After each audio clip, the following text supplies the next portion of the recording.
Siguiendo un poco con la teoría de termodinámica, vamos a ver en este caso el calor como transferencia de energía. Miremos entonces si repitamos el mismo ejemplo que hemos trabajado en las anteriores dos clases. Dos bloques, bloque A, bloque B. En este caso el bloque A tiene más temperatura, el bloque B tiene menos temperatura.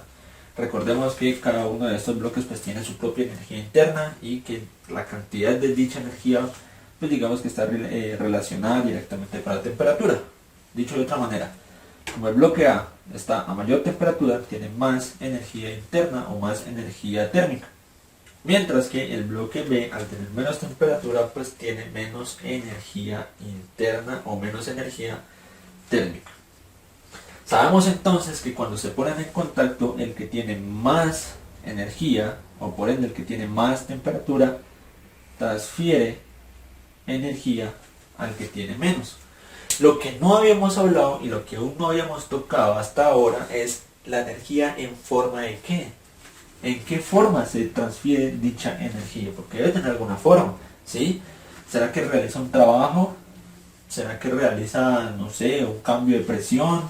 ¿Un cambio de qué? ¿O qué transfiere? Sabemos que transfiere energía, pero en forma de qué. Bueno, a partir de ahora vamos a conocer la forma en la que transfiere energía. Y es que justamente como el título nos dice, esta energía se transfiere en forma de calor, ¿sí? El calor es el tipo de energía que se transfiere de un cuerpo a otro debido a las diferencias de temperatura entre ellos. ¿Listo? Así que el tipo de energía que está transmitiendo el bloque A, el bloque B, es en forma de calor. Antes de seguir, y algo que no había dicho es que una cosa es la temperatura y otra cosa es el calor. Son dos cosas totalmente diferentes. ¿Están relacionadas? Claro que sí. Pero son diferentes, ¿no? La temperatura es como una propiedad de un cuerpo, es decir, yo tengo temperatura, pero yo no la transfiero. Mi temperatura sube o baja, nosotros ya sabemos las condiciones para que una temperatura sube o baje, ¿cierto? Pero yo no transfiero mi temperatura.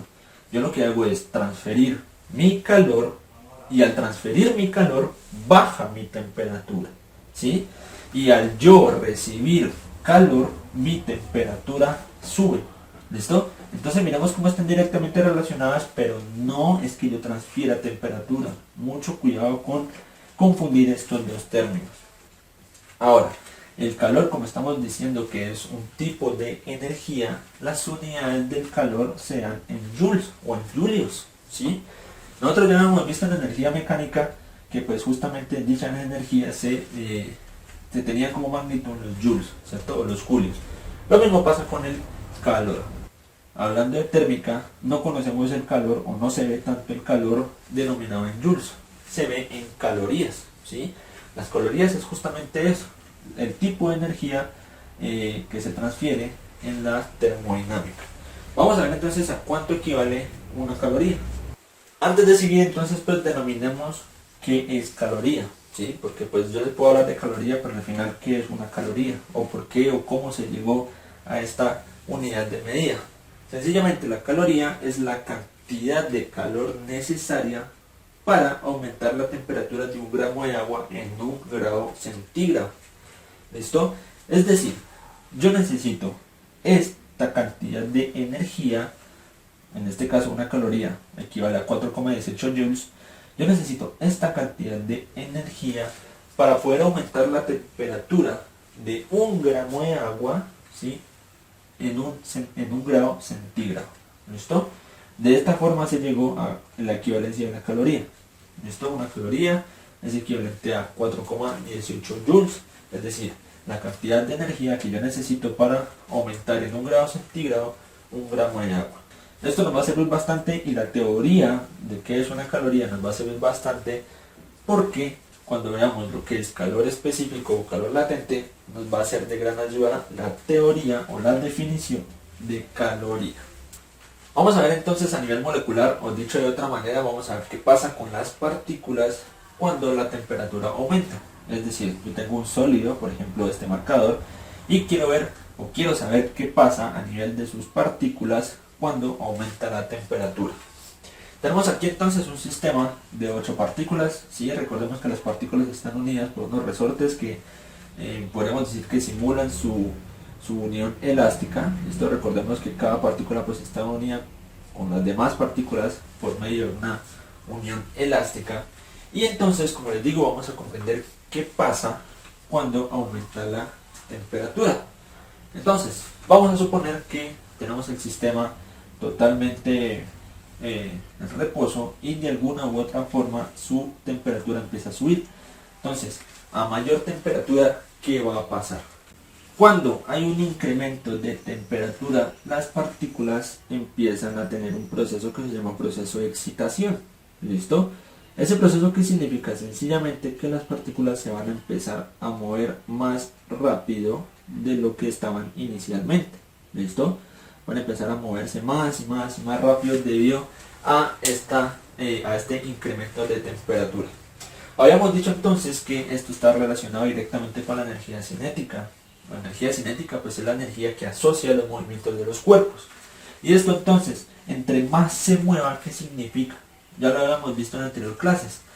Entre más se muevan estas partículas, significa que va a haber un incremento de energía cinética. Entonces, a mayor temperatura, más energía cinética.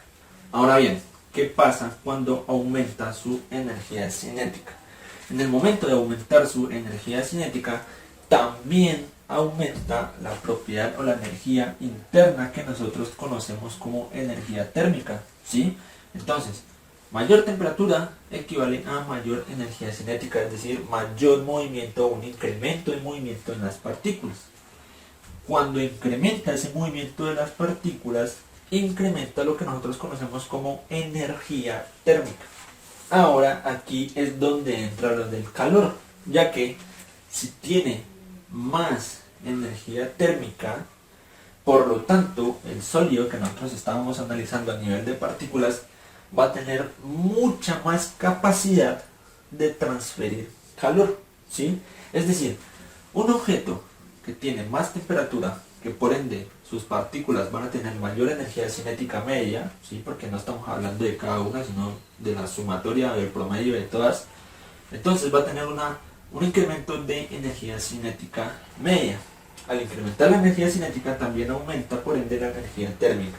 Y entre más energía térmica tiene un cuerpo, significa que tiene mucho más calor o mucha más capacidad de calor para transferir a otro cuerpo, ¿sí? Dicho de otra manera, digamos que este marcador está a una temperatura bastante alta. Aumentamos su temperatura. Al aumentar su temperatura, sus partículas empiezan a moverse bastante. Luego, como su energía cinética está aumentando, significa pues que tiene más energía térmica, es decir, aumentó esa energía. Y al aumentar la energía térmica, estamos diciendo que tiene más capacidad de transferencia de calor. Es decir, si yo lo pongo en contacto con otro cuerpo, le va a transferir muchísimo más calor, ¿sí? De que teníamos al principio de aumentar la temperatura. Entonces, es muy importante saber que cuando las partículas están excitadas, es decir, cuando aumentamos la temperatura, entre más temperatura tenga, más capacidad de calor tiene para transferir a otro cuerpo.